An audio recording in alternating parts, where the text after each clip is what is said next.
So hello po mga kalingap, magandang umaga po sa inyo lahat. Muli po ito babalik Christian and si Tristan. Hello mga kalingap. So yung mga kalingap lang, munting kamusta lang dito and yan, kamusta kayo mga nanonood sa amin, mga nagsusuporta and syempre kami din. Sa amin okay naman kami dito sa bahay. Yan, pasok and pasok po sa 7 days.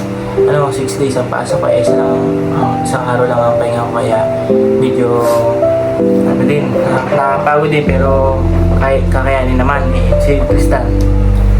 So yung mga kalingap yung kamusta po kayo sa mga viewers po, sa mga manonood din po kay Kuya Dan sa ating kalingap. Kamusta din po kay Kuya Dan. So ayun, meron lang kaming na napanood sa vlog ni Kuya Dan na ititigil daw yung sa pag-vlog sa amin hindi na muna daw kami susuportan kasi ganito ganyan, may mga problema yun, si Tristan is magbibigay din ng kanyang salubing reaction doon sa video. So Tristan, So yun po mga kalingap, yung sinabi po ni Kuya Dan na titigilan na po kami muna sa pag-vlog kasi medyo may na daw po yung views. Yun, okay lang naman po sa amin na kung issue naman po ni Kuya Dan na mag-intro muna po sa pag-vlog sa amin, yun, naiintindihan naman po namin mga makanya. siya, gaya po ng sabi ni Tristan sa napanood namin na vlog ni Kuya Dan is talagang po namin at respetuhin po namin yung decision po ni Kuya Dan yung wala po kami magalit and nakita po sa mga pagpapasya po ni Kuya Dan yun, masaya din naman po kami dahil nakatulong din po kami sa ang channel po niya and nakatulong din po si Kuya Dan sa amin po ng sobra-sobra, kaya wala pong sama ng loob po sa isa't isa po, kaya yan. Hindi Kuya, nakakasama talaga ng loob yung ganun. Bakit naman? Kasi sayang yung mga pinagsama namin ni Kuya Dan sa mga kasama ko sa mga pagbablog or sa mga kung saan pag may diba, yung nakakatampo talaga o kaya nakakagalit ka kay Kuya Dan. Ba't ka naman magagalit kay Kuya Dan? Talagang bakit ka magpapasalamat ka nga dahil dumating si Kuya Dan sa buhay natin, hindi wala tayong mga ganitong mga bagay. Dapat di ka nagagalit. Para kang huwag kang magalit sa isang tao na nakatulong sa atin, kaya magpasalamat ka lalo and respetuhin mo yung decision ng tao na yun, ba't ka naman magagalit? Sige nga. Hindi nakakagalit lang kasi yun, parang binabaliwal lang ni Kuya Dan yung mga pinagsamahan namin. Tapos, so yun po talaga, laki po talaga ng galit ko kay Kuya Dan. Yun, halimbawa po yung mag-vlog po siya, yun, hindi na muna po ako magpapablog muna po kay Kuya Dan kasi yun na nga po. Yung sabi niya po na titigilan niya po muna kami sa pagbablog. Yun, nakakagalit lang din po, nakakatampo kay Kuya Dan kasi yun mga pinagsamahan. Bakit ka naman di magpapablog? Is talagang sinabi ba doon sa video na may pinagdadaanan si Kuya Dan, may mga bagay pa siya na kailangan niyang gawin. Di, syempre unahin niya muna yung pamilya, kaya talagang ititigil niya muna yung pagbulag sa atin. Kaya anong masama doon? Talagang magandang decision din niya para sa kanyang pamilya, kaya huwag kang ng hinanakit mo. Kung sakaling bumalik si Kuya Dan, tanggapin mo pa din dahil si Kuya Dan ang talagang tumulong sa atin.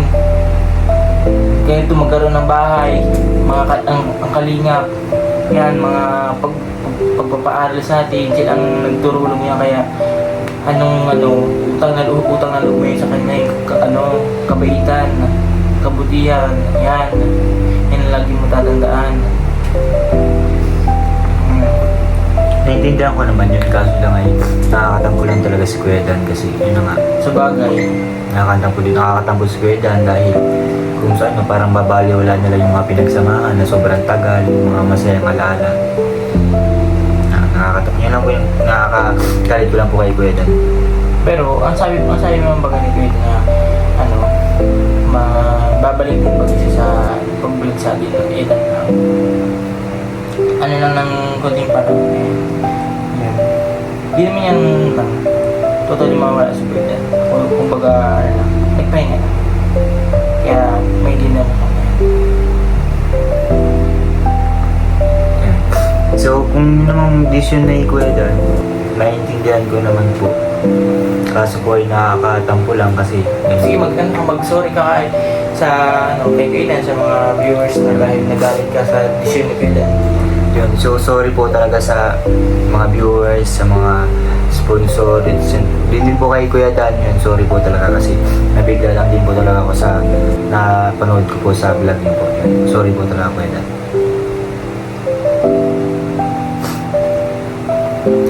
About naman sa pag-aaral mo, anong update? Yun. Mga ginagawa mo? Sa pag-aaral ko naman, yun po, mga kalingap sa mga viewers, yun.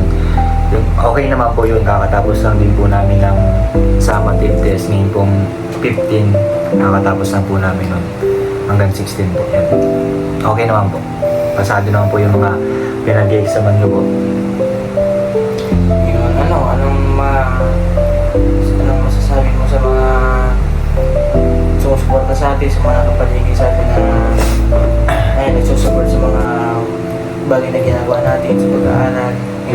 Yun so po sa mga sumusuporta po sa amin, sa mga tumutulong, yun, thank you so much po talaga sa inyo.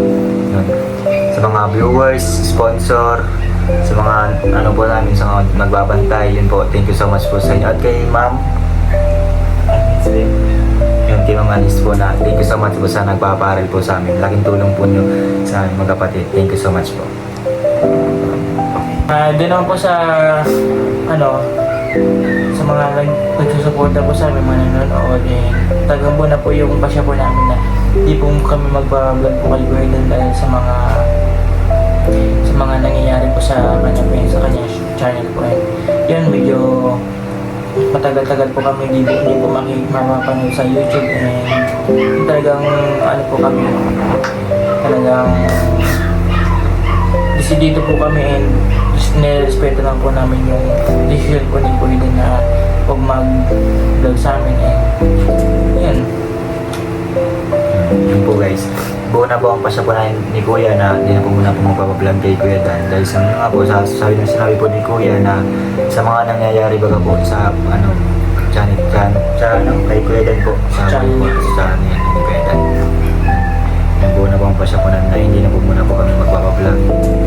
Yun, medyo matatagalan lang din po nyo kayo mapapanood. Kung sakaling yan, gusto na ni Kuya Dan na mag-vlog, talagang tatanggapin pa rin namin si Kuya Dan ng buong buo. So, ayun lang. So yun lang po mga kalingap.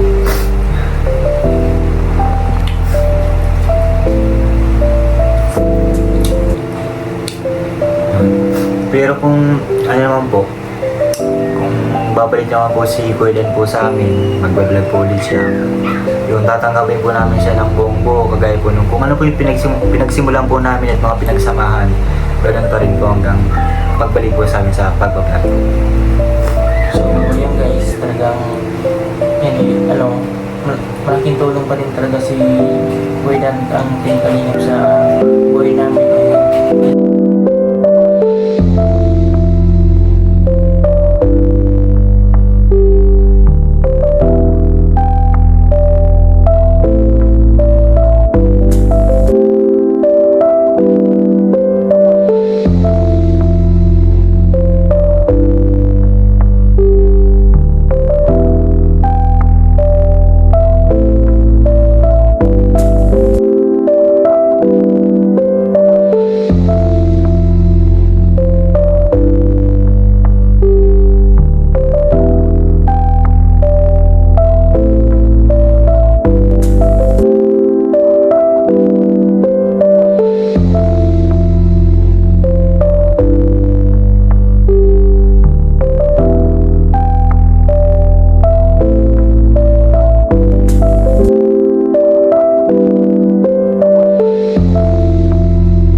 Guys, lang po, it's a prank! Yan, na-prank na kayo and yun namin na prank lang din naman yung content na ginawa ni Kuya Dan, and alang pambawi lang namin ito, and sana'y huwag kayong magalit, and yan, matuwa pa rin kayo sa amin, and yung supportahan niyo din kami, and so yun. So yung guys, prank lang yan, and talagang ano lang yun, katuwa lang, and guys, nag-apply nga pala si Tristan ng macho dancer. Gusto niya po makita ang kanyang mga galawan, and kagabi pa ito nagpa-practice eh. Talagang pinagandaan niya to, and so pakita namin guys.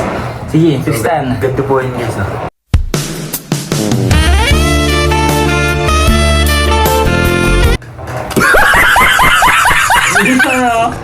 No, giling. Alam po yun. Parang para ba yung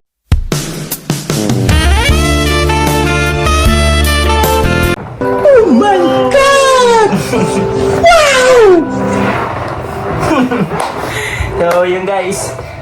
Good vibes lang tayo guys. And yan, sana ano pa rin natin, pagpatuloy pa rin natin ng positive na energy sa ating paligid, and so yun guys, maging pagmahala lang ang isa't isa, and yan.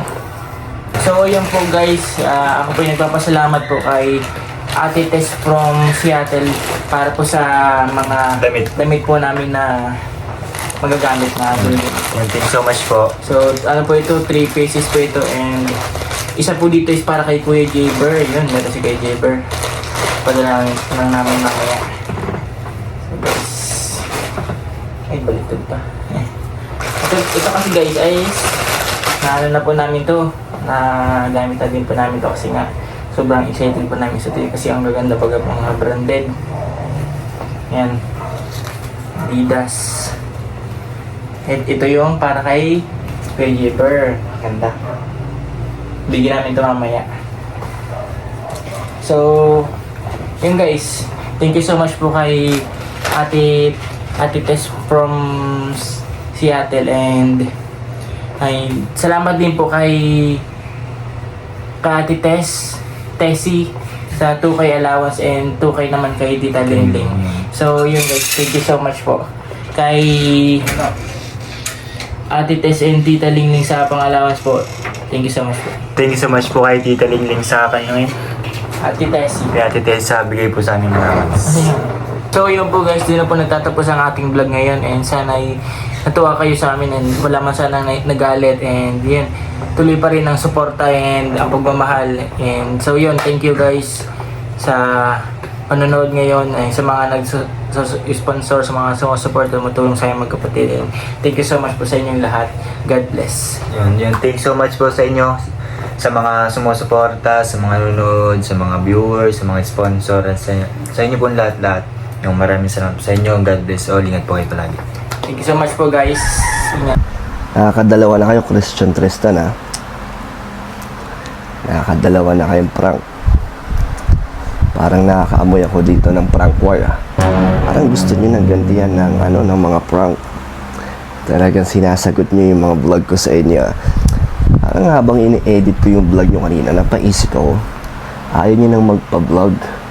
So masama pa ang loob nyo dahil sinabi ko sa vlog ko, nabibitawan ko na kayo. So parang kasalanan ko pa na nag-prank ako sa inyo. Pero kayo naman ang naunang nag-prank sa akin, di ba? Sumagot lang ako, ginantihan ko lang kayo. Tapos ngayon,